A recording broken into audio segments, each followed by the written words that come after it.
मरकजी वजीर दाखिला अमित शाह ने आज गुवाहाटी में आसाम पुलिस को प्रेसिडेंट्स कलर्स अवार्ड किए पेश। कहा, आसाम पुलिस की तारीख है शानदार। जलसा अहम से खिताब में कहा, आसाम में तरक्की और अमन की सिमत में किए गए अहम काम। 9000 से ज़्यादा इंतहा पसंदों ने की खुदसुपुर्दगी।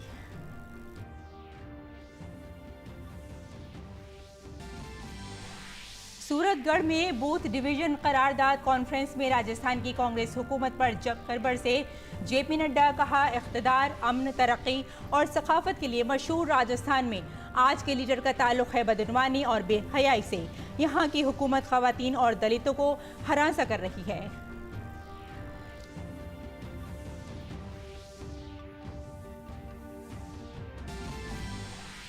दिल्ली के वजीर आला के खिलाफ तबसरे के मामले पर बीजेपी लीडर तेजिंदर सिंह बग्गा को पंजाब हरियाणा हाई कोर्ट से राहत।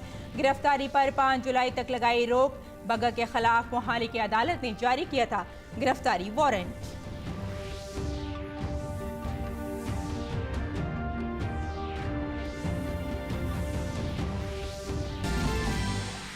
नामवर मौसीकार और पद्म भूषण अवार्ड याफ्ता पंडित शिव कुमार शर्मा का मुंबई में दिल का दौरा पड़ने से इंतकाल।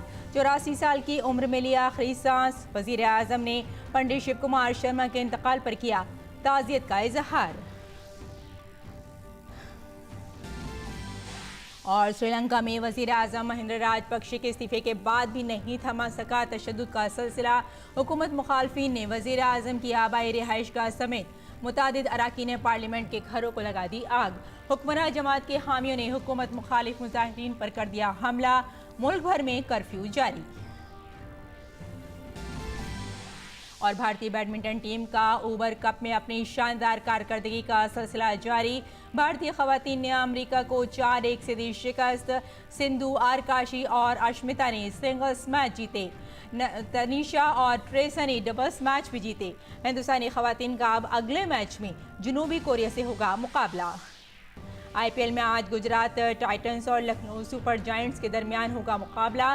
कल खेले गए मैच में केकेआर ने मुंबई इंडियंस को 52 रन से दी शिकस्त।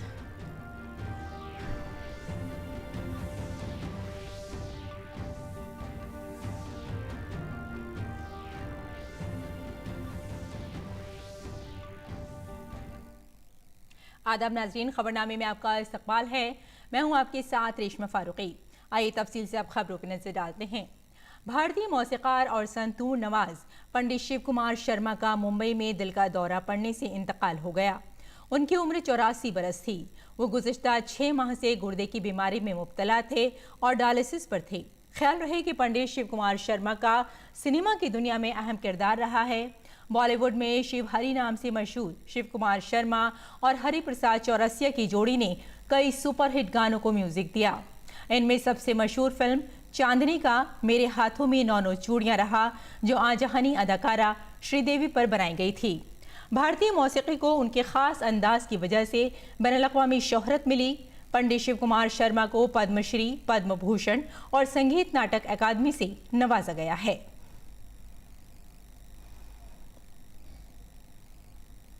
सदर जमहूरिया रामनाथ कोविंद ने ट्वीट करके पंडित शिव कुमार शर्मा के इंतकाल पर गम का इजहार किया है। अपने ट्वीट में उन्होंने कहा कि पंडित शिव कुमार शर्मा के फ़न ने भारतीय क्लासिकी मौसीकी के माहिरों को मशहूर कर दिया। उन्होंने जम्मू कश्मीर की रिवायती मौसीकी के आरे संतूर को मकबूल बनाया। ये जानकर अफसोस हुआ कि उनका संतूर अब खामोश है। उनके ख़ानदान, दोस्त, अहबाब और लातादाद मद्दाहों के तईन ताज़ियत।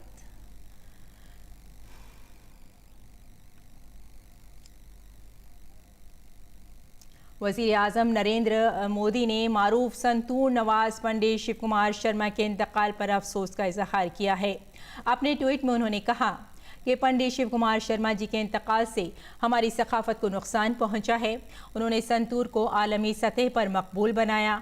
उनकी मौसीकी आने वाली नस्लों को मशहूर करती रहेगी। मरकजी वजीर नितिन गडकरी ने संतूर नवाज पंडित शिव कुमार शर्मा के इंतकाल पर अफसोस का इजहार किया है। उन्होंने अपने ट्वीट पैगाम में कहा कि मारूफ भारतीय मौसीकार और संतूर नवाज पद्म भूषण पंडित शिव कुमार शर्मा जी के इंतकाल की खबर सुनकर बहुत अफसोस हुआ। उनको मेरा खराज अक़ीदत। संगीत नाटक एकेडमी अवार्ड से सरफराज, पंडित जी से मेरे ज़ाती ताल्लुकात थे। भारतीय क्लासिक की मौसीकी को दुनिया में मकबूल बनाने में पंडित शिव कुमार जी का बहुत बड़ा और अहम ताउन रहा है। ईश्वर आजहानी रूह को सुकून दे और अहले खाना को सब्र अता करे।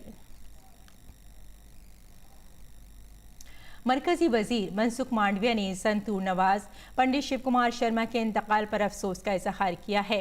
अपने ट्वीट पैगाम में उन्होंने कहा, मारूफ संतूर नवाज पद्म भूषण पंडित शिव कुमार का इंतकाल मौसीकी की दुनिया के लिए एक बड़ा नुकसान है। भारतीय क्लासिकी मौसीकी को दुनिया भर में मकबूल बनाने में उन्होंने अहम किरदार अदा किया। ईश्वर उनकी रूह को सुकून दे और उनकी अहले खाना को ये गम बर्दाश्त करने की कुव्वत अता करे। ओम शांति। और मरकजी वजीर दाखिला अमित शाह ने आसाम के हिमंता बिस्वा हुकूमत के 1 साल मुकम्मल होने की याद में मुनक़िदा जलसाए आम से खिताब करते हुए कहा कि आसाम में हमने तरक्की के साथ साथ अमन के क़याम के लिए भी काम किया है। इस सिमत में आसाम की अस्करी तंजीमों के साथ तय पाने वाले मुआहदों का हवाला देते हुए उन्होंने कहा कि आज आसाम में 9000 से ज़्यादा अस्करियत पसंदों ने हथियार डाल दिए हैं।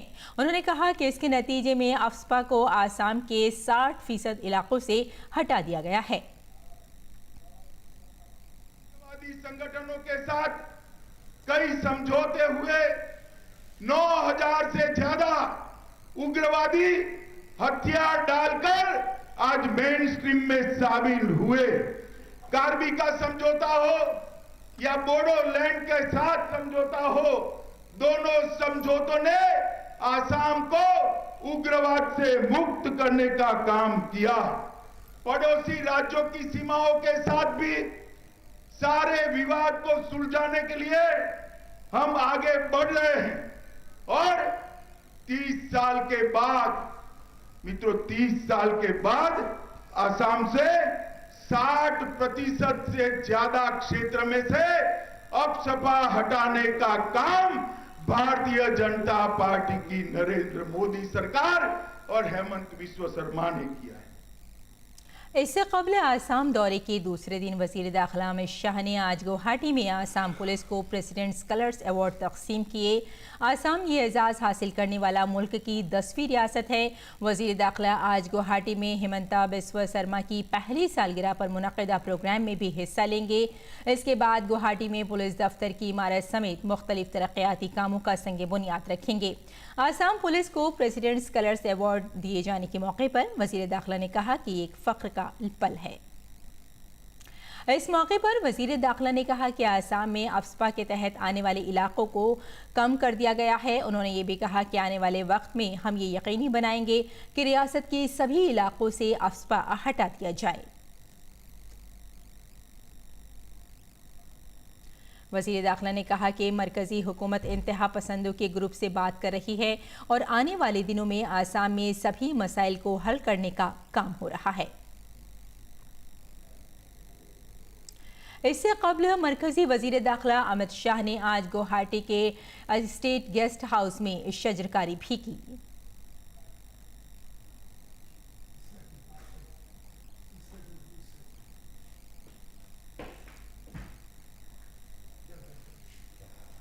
बीजेपी सदर जेपी नड्डा ने कहा कि पीएम मोदी ने मुल्क में सियासत की तारीफ ही बदल दी है। उन्होंने मुल्क की तमाम सियासी जमातों को फ़िरका परस्ती, ज़ात परस्ती, नफरत की सियासत और खुशामद की सियासत के बजाय तरक्की की सियासत पर बात करने पर मजबूर किया है।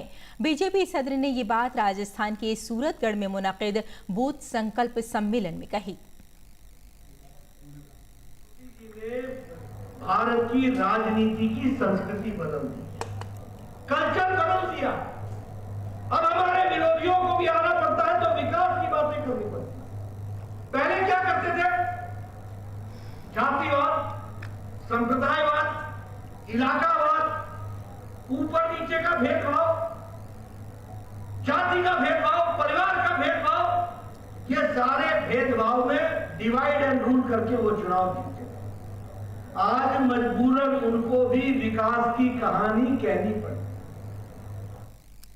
बीजेपी सदर जेपी नड्डा ने कहा कि गांधी जी ने अपनी जिंदगी खादी के लिए वक्फ कर दी थी, लेकिन कांग्रेस वाले 70 सालों में भी खादी को राइज नहीं कर सके, जबकि मोदी हुकूमत ने मुल्क में स्वदेशी और खादी की तरक्की के लिए काफी काम किया है, जिसकी वजह से आज खादी सेक्टर में कारोबार में भी इजाफा हुआ है। देखिए, गांधी जी ने जीवन खादी के लिए लगा, कांग्रेसी 70 साल से रहे, खादी का उत्थान नहीं कर पाए। और आपको जान करके खुशी होगी कि 2022 के मार्च में 1,15,000 करोड़ का टर्नओवर खादी ने आजाद भारत में सबसे ऊंचा लिया है, फास्ट मूविंग कंज्यूमर गुड के रूप में खड़ा हो गया। ये खादी का भी उत्थान किसने किया? यह भी मोदी जी के नेतृत्व में हुआ, यह भी हमको समझना चाहिए। सुप्रीम कोर्ट ने मध्य प्रदेश में ओबीसी रिजर्वेशन के बगैर बल्दियाती इंतखाबात कराने का हुक्म दिया है। इस सिलसिले में सुप्रीम कोर्ट ने इलेक्शन कमीशन को 2 हफ्तों में नोटिफिकेशन जारी करने के लिए कहा। इसके अलावा अदालत ने कहा कि गुज़िश्ता 2 साल से बल्दियाती इदारों की तकरीबन 23,000 आसामियां खाली पड़ी हैं। हर 5 साल बाद इंतखाबात कराना हुकूमत की आईनी जिम्मेदारी है। रियासती हुकूमत को तहफ़्फ़ुज़ के ट्रिपल टेस्ट को मुकम्मल करने के लिए मज़ीद वक्त नहीं दिया जा सकता। इस हुक्म के जवाब में मध्य प्रदेश के वजीर आला शिवराज सिंह चौहान ने कहा कि हमने अभी तक सुप्रीम कोर्ट के फैसले का मुतालिया नहीं किया है, लेकिन हम ओबीसी रिजर्वेशन के साथ मध्य प्रदेश के बल्दियाती इंतखाबात के लिए सुप्रीम कोर्ट में नज़रसानी की दरख्वास्त दाखिल करेंगे। सर्वोच्च न्यायालय का फैसला आया है, विस्तृत अध्ययन हमने अभी नहीं किया है, लेकिन ओबीसी आरक्षण के साथ ही पंचायत के चुनाव हो, इसके लिए रिव्यू पिटीशन हम दायर करेंगे और पुनः आग्रह करेंगे कि स्थानीय चुनाव, स्थानीय निकायों के चुनाव ओबीसी के आरक्षण के साथ हो। और नोएडा अथॉरिटी की chief executive officer Ritu Maheshwari को सुप्रीम कोर्ट से राहत मिली है। सुप्रीम कोर्ट ने तौहीन अदालत मामले में पेश न होने के लिए इलाहाबाद हाई कोर्ट की जानिब से जारी किए गए गैर जमानती वारंट पर रोक लगा दी है। सुप्रीम कोर्ट कल इलाहाबाद हाई कोर्ट के हुक्म के खिलाफ रितु महेश्वरी की अर्जी पर समाअत करेगी। आज उनकी तरफ से एडवोकेट मुकुल रोहतगी ने यह मामला चीफ जस्टिस की बेंच के सामने रखा। ताहम एक रोज कबल सुप्रीम कोर्ट ने सीईओ को ये कहते हुए राहत देने से इनकार कर दिया था कि अदालत के हुक्म को नजरअंदाज करना अफसरान की आदत बन गई है। अगर उन्होंने हाई कोर्ट के हुक्म पर अमल न किया तो तौहीन अदालत की कार्रवाई के लिए भी तैयार रहें। मरकजी हुकूमत ने रांची हवाई अड्डे पर इंडिगो के जहाज में एक बच्चे को उसके घर वालों के साथ सवार न होने देने के वाक़े की जांच शहरी हवाबाजी के डायरेक्टोरेट के तहत सहरुकनी कमेटी से कराने का फैसला किया है। एक ट्वीट पैगाम में शहरी हवाबाजी के वजीर ज्योतिरादित्य सिंधिया ने कहा कि हुकूमत ने वाक़े को हसास मानते हुए जाँच कराने का फैसला किया है। उन्होंने कहा कि जाँच टीम रांची और हैदराबाद का दौरा करेगी, जहाँ इस बच्चे का कुनबा रहता है। ये टीम 1 हफ्ते में वाक़े के ताल्लुक से सबूत जमा करेगी। मरकजी वजीर ज्योतिरादित्य सिंधिया ने कहा कि इस तरह के बर्ताव को कतई बर्दाश्त नहीं किया जाएगा। और बीजेपी लीडर तेजिंदर बग्गा को पंजाब और हरियाणा हाई कोर्ट से बड़ी राहत मिल गई है। अब 5 जुलाई तक उनकी गिरफ्तारी नहीं हो सकती। पंजाब हरियाणा हाई कोर्ट ने बग्गा की गिरफ्तारी पर 5 जुलाई तक के लिए रोक लगा दी है। अदालत गर्मियों की छुट्टियों के बाद मामले पर समाअत करेगी। बग्गा पर दिल्ली के वजीर आला अरविंद केजरीवाल के खिलाफ तबसरा करने के मामले में FIR दर्ज हुई थी। फिर मोहाली अदालत ने बग्गा की गिरफ्तारी का वारंट जारी किया था। बग्गा ने फिलहाल गिरफ्तारी से राहत का मुतालबा किया था। इससे कबल पंजाब और हरियाणा हाई कोर्ट के जस्टिस अनूप चटकारा के घर पर 7 मई की आधी रात को समाअत हुई थी और तेजिंदर बग्गा को 10 मई तक अरेस्ट वारंट से राहत दे दी गई थी। हाई कोर्ट ने कहा था कि तेजिंदर बग्गा के खिलाफ कोई सख्त कार्रवाई न की जाए।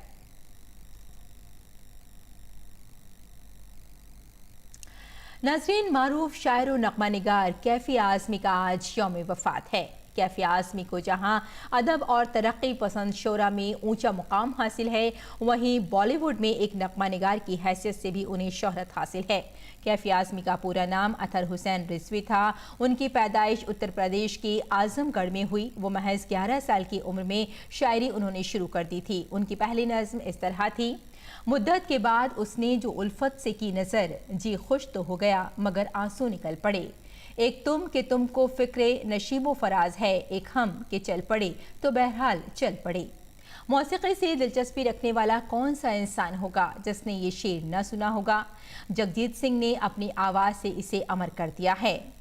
तुम इतना जो मुस्कुरा रहे हो, क्या गम है जिसको छुपा रहे हो, या फिर झुकी झुकी सी नज़र बेकरार है कि नहीं, दबा दबा से सही दिल में प्यार है कि नहीं। 1943 में कैफ़ी अपने एक दोस्त की दावत पर बम्बई गए थे। यहाँ उन्हें करीब 10 साल की जद्दोजहद के बाद बॉलीवुड में काम करने का मौका मिला था। कैफ़ी बुनियादी तौर पर नज़्म के शायर थे। उनके काबिल ज़िक्र नज़्मों में औरत, अंदेशा, ट्रंक कॉल, हौसला, तबस्सुम, मकान, बहरूपी और दूसरा बनबाज शामिल है। फिल्म हीर रांझा की उनकी स्क्रिप्टिंग इस एतबार से मुनफरिद है कि पूरी फिल्म और उसके मुकालमे मंजूम अंदाज में तहरीर किए गए हैं। अगली खबर की जानिब बढ़ते हैं। बैंक ऑफ इंग्लैंड ने खबरदार किया है कि आने वाले दिनों में अफराती ज़र की शरह 10% तक पहुंच सकती है, क्योंकि ईंधन और अशियाए खुर्दोनोश की बढ़ती हुई कीमतों से घरेलू बजट पर खासा दबाव पड़ा है। तंजीम ने यह भी बताया कि बरतानवी शहरी खाना पकाने से परहेज कर रहे हैं। इसके मुतबादिल के तौर पर ऐसे खाने को तरजीह दी जा रही है जिन्हें पकाने की ज़रूरत ना हो। UCL institute of health activity के director professor sir Michael Marmot ने कहा कि सर्वे के नताइज जाहिर करते हैं कि मुआशरे में बहुत से लोग बुनियादी चीज़ों से महरूम हैं। उन्होंने ये भी कहा कि खुराक की अदम तहफ़्फ़ुज़ के ये अदद-ओ-शुमार और भी चौंका देने वाले हैं, क्योंकि ये मसला हल होने के बजाय बद से बदतर होता जा रहा है। मुल्क में 20 लाख से ज़ायद बालिग अफराद खुराक की कीमत हासिल करने से कासिर हैं। और जनूबी कोरिया के नए सदर यून सेक्योल ने हलफ उठा लिया है। सेक्योल को सियोल के कौमी असम्बली में एक ज़बरदस्त तकरीब में ओहदे का हलफ दिलाया गया। यून सेक्योल ने मार्च में होने वाले सदारती इंतखाबात में हुक्मरान लिबरल पार्टी के हरीफ ली जेंग मियोंग को करीबी मुकाबले में शिकस्त दी। सेक्योल एक ऐसे वक्त में सदर का ओहदा संभाल रहे हैं जब जजीरा नुमा कोरिया में कशीदगी उरूज पर है। शुमाली कोरिया ने जनवरी से अब तक रिकॉर्ड 15 मिसाइलों का तजुर्बा किया है।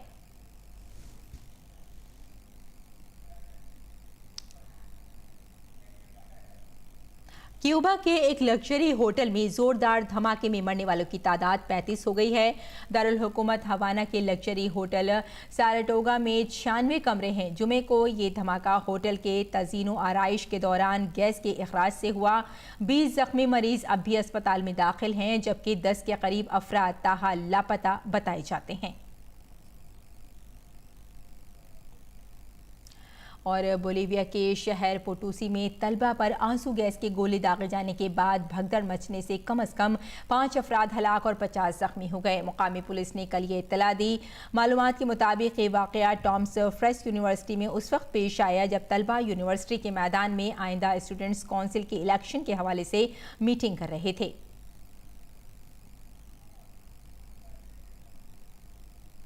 और श्रीलंका में माशी बहरान की वजह से हालात बहुत ज़्यादा संगीन हो गए हैं। अपोजिशन और अवाम का एहतजाज अपने उरूज पर है। वज़ीर आज़म महिंद्रा राजपक्षे ने कल सदर गोतबाया राजपक्षे के हुक्म पर इस्तीफ़ा दे दिया, जिसके बाद मुल्क भर में तशद्दुद फूट पड़ा। क्रूनेगा कस्बे में महिंद्रा राजपक्षे के आबाई घर को पीर की शाम मुजाहिरीन ने नजर आतिश कर दिया। इसके अलावा हुक्मरान जमात के कई अरकान पार्लियामेंट के घर जला दिए गए हैं। सदर गोताबाया राजपक्षे ने सूरत हाल से निपटने के लिए फौज को उतारने के साथ ही मुल्क गिर कर्फ्यू का ऐलान कर दिया। इसके बाद फौज और पुलिस के साथ झड़प में कई लोगों के हलाक होने की भी इत्तलात हैं। इत्तलात के मुताबिक झड़प में 5 अफराद हलाक और 200 से ज़ायद जख्मी हुए हैं। ताहम हुकूमत की जानिब से इस हवाले से बाज़ाब्ता मालूमात नहीं दी गई हैं। पूरे मुल्क में कर्फ्यू नाफिज है, लेकिन तशद्दुद रुकने का नाम नहीं ले रहा है। श्रीलंका के साबिक क्रिकेटर अर्जुन रानातुंगा ने मुल्क में आतिशज़दगी का जिम्मेदार श्रीलंका पोदुजाना पेरामोना को ठहराया है। रानातुंगा ने कहा कि श्रीलंका के पोदुजाना पेरामोना ने साबिक वज़ीर आज़म महिंद्रा राजपक्षे की सरकारी रिहाइशगाह पर लोगों को जमा किया। रानातुंगा ने यह बात भी कही कि श्रीलंका के पोदुजाना पेरामोना ने फसादियों को अरकान पार्लियामेंट के घर के बाहर जमा किया था। काबिले जिक्र है कि दोपहर से देर शाम तक श्रीलंका की हुक्मरान जमात के कई अरकान पार्लियामेंट के घर को आग लगा दी गई। दरियासना राजपक्षे खानदान की सिक्योरिटी बढ़ा दी गई है। सिक्योरिटी हुक्काम ने राजपक्षे के खानदान से मुलाकात की है। दरहकीकत फसादियों ने देर शाम टेम्पल ट्री में वाक़ई वज़ीर आज़म की रिहाइशगाह में घुसने की कोशिश की। पुलिस को मुजाहिरीन के ग्रुप को मुंतशिर करने के लिए आंसू गैस का इस्तेमाल करना पड़ा। मुल्क भर में नाफिज कर्फ्यू में बुध की सुबह 7 बजे तक तोसी कर दी गई है। और फिलिपाइन के सदारती इंतखाबात में साबिक आमिर फ्रेडेंट मार्कोस के बेटे फ्रेडेंट मार्कोस जूनियर ने भी कामयाबी हासिल की है। फ्रेडेंट मार्कोस जूनियर को अपने करीबी हरीफ के मुकाबले में 2 गुना ज़्यादा वोट मिले हैं। इलेक्शन कमीशन के गैर सरकारी आददोशुमार के मुताबिक अब तक 95% वोटों की गिनती हो चुकी है और मार्कोस ने 3 करोड़ से ज़ायद वोट हासिल किए हैं। 1986 के बाद पहली बार किसी उम्मीदवार ने सदारती इंतखाब में अक्सरियत हासिल की है। मार्कोस ने इलेक्शन में अपने हरीफ लेनेरो यार्ड को शिकस्त दी है।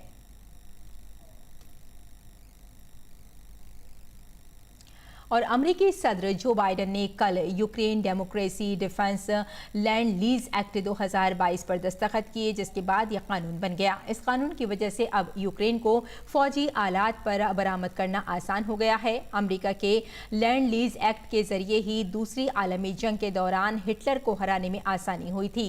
लैंड लीज एक्ट से अमेरिका अब यूक्रेन को आलात फराहम करवा सकता है और यूक्रेन इन असलहों की कीमत बाद में किसी तारीख पर कर सकता है। इसी दौरान डेमोक्रेटिक पार्टी ने यूक्रेन के लिए 39.8 अरब डॉलर की इजाफी मदद की पेशकश पर रजामंदी जाहिर की है, जो पिछले माह सदर जो बाइडन के 33 अरब डॉलर की अपील से ज्यादा है।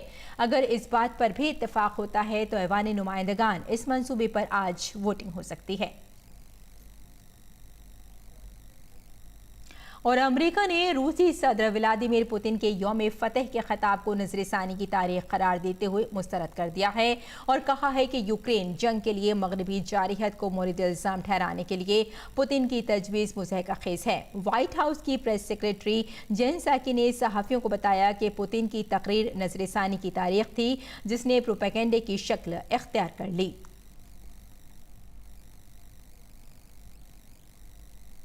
इक्वाडोर में जेल में हुए तशद्दुद के वाक़े में 43 कैदियों की हलाकत की इत्तला है। सेंटो डोमिंगो की जेल में तशद्दुद में ज़्यादातर कैदी चाकू के वार के नतीजे में हलाक हुए हैं। वज़ीर दाखिला पेट्रोसियो कैरोला ने कहा कि इस वाक़े के बाद से 108 कैदी जेल से फरार हैं और 112 कैदियों को दोबारा पकड़ लिया गया है। ये तशद्दुद उस वक्त हुआ जब एक गैंग लीडर को अदालत के हुक्म के बाद इस जेल में भेज दिया गया।